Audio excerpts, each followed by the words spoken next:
pyro fuse is in there, and that's what's stopping you from starting the car. So God, they don't make it easy there. no, not at all. Right, there she is. That's it. And all that's doing there is the power from the battery goes down here onto that and allows all this body electric to power up.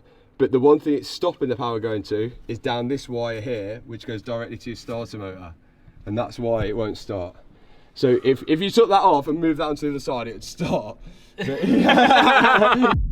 I have no idea why Porsche put the pyro fuse in this location, as when all the airbags do deploy, this adds a bunch of labour to the cost of getting the car back on the road.